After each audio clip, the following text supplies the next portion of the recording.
Everest ని చూడాలని ఆలోచన ఉందా ఎవరికైనా? మౌంట్ ఎవరెస్ట్ ఎలా ఉంటుంది, మంచు ఎలా ఉంటుంది, మంచు పర్వతాలు ఎలా ఉంటాయని ఎంతమందికి ఆశ ఉంది చూడాలని? ఓకే, అదే దాన్ని క్లైమ్ చేయాలని ఎంతమందికి ఆలోచన ఉంది? ఓకే, గట్టిగా చెప్తున్నావా? రేపే తీసుకెళ్ళిపోతాం మళ్ళీ. Okay, very good, that's the spirit. అయితే మౌంట్ ఎవరెస్ట్ లాంటి అతి పెద్ద పర్వతం 29,000 feet కంటే ఎక్కువ ఉండేది గ్రౌండ్ లెవెల్లో, సీ లెవెల్ కంటే.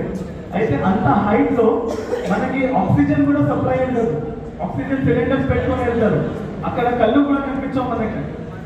ఒకవేళ మీకు ఆనంద బాష్పాలు వస్తున్నాయంటే అవి మంచు ఏమంటారు ఐస్ లాగా మారిపోతాయి, అంత చలి ఉంటుంది అక్కడ.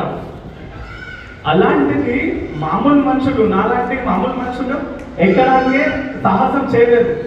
ఎందుకంటే అక్కడ ఎక్కడానికి ప్రయత్నించిన వాళ్ళు వేల మంది చనిపోయినారు.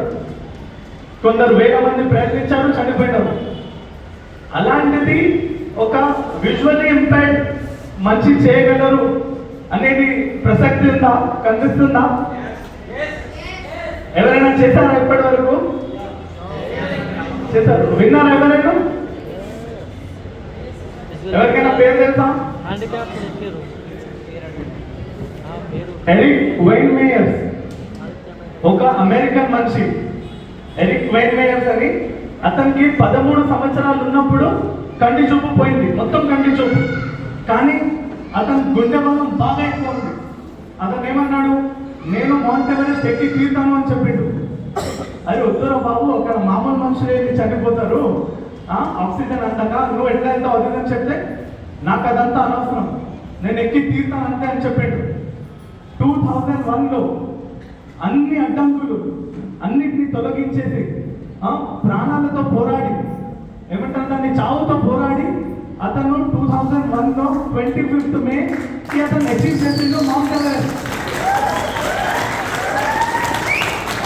ప్రపంచంలోనే మొట్టమొదటి blind visually impaired person mount Everest ని క్లైమ్ చేశారు అంటే ఎరిక్ వైన్ మేయర్స్, అమెరికన్. అయితే ఈ స్టోరీ మీ ముందు పెట్టడానికి కారణం ఏంటి అంటే, నా ఆలోచన ఏమంటే ఎరిక్ వైన్ మేయర్స్ గురించి తెలుసుకున్న తర్వాత, అది 2001లో అతను వెళ్ళాడు అమెరికన్. దాని తర్వాత మనోళ్ళు ఎవరు సాహసం చేయలేదా? మన ఇండియన్. దాని గురించి వెతుకుతే ఎక్కడేం దొరకట్లేదు. కానీ మీళ్ళల్లో ఉన్న ప్రతిభలను చూస్తే, మీళ్ళల్లో ఉన్న కౌశల్యాన్ని చూస్తే నాకు ఎలా అనిపిస్తుంది అంటే, మీళ్ళల్లో నుంచి ఎవరైనా ఒకరు అవుతారు రేపటికి. అంత సామర్థ్యం మీ దగ్గర ఉంది, మీ ప్రతి ఒక్కరికి ఉంది ఆ సామర్థ్యం.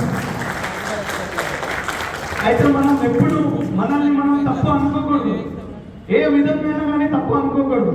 మనకి దేవుడు ఒకటి ఇవ్వలేదు అంటే ఇంకా మరెన్నో ఇచ్చిండు మనకి దేవుడు. అది ఈరోజు మనం కళ్ళారా చూసాము. ఎవరైతే ఎలాగైతే గిటార్ వాయిస్తున్నారో, సాంగ్ పాడుతున్నారో, ఎలాగైతే పియానో వాయిస్తున్నారో మన యశ్వంత్, అలా మాకు సాధ్యం కాదు. నేను ప్రయత్నించట్లేదు అన్ని. అలాంటివి మీరందరూ చేయగలుగుతున్నారు అంటే మీలలో ఇంకా చాలా గొప్ప ప్రతిభలు ఉన్నాయి.